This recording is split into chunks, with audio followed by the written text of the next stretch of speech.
So I'm getting ready to play a piece on the cello, and I haven't really played the cello in quite a few years.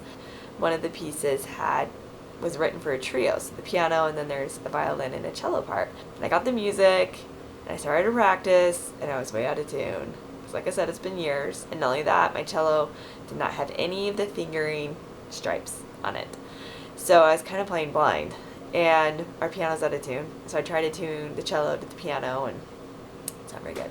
So I thought, okay, I can do this, and I've got to do this. I can't let my friend Nadia down. So luckily, we love our phones, our smartphones.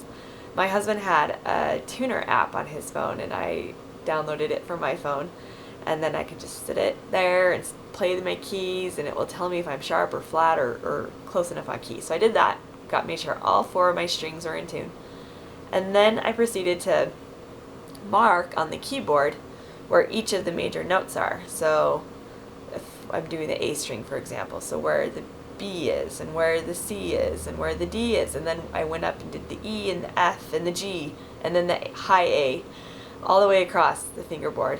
And the only reason I did it is because I had my little tuning app that I could tune in and make sure it was right on tune, within close enough that it was in the green area and not in the flat or sharp area.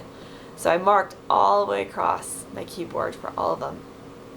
And what a difference it makes to practice cello being in tune and being on the right frequency and the right vibration for the notes.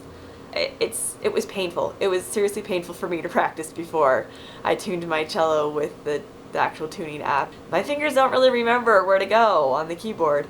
Putting the markers on there so that I would be more in tune more of the time rather than sometimes on tune. It's totally different experience practicing this piece now. I've enjoyed practicing the cello being in tune, whereas before I dreaded it. And so my thought for today is, how often are we tuning into the right vibration and the right frequency in life?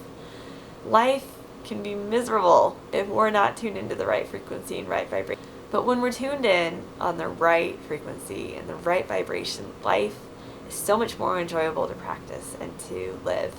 And so that's just my thought. What vibration, what frequency, where are you in the tune? Are you flat or sharp or right on key? Because that's going to make a difference in how enjoyable life is for you.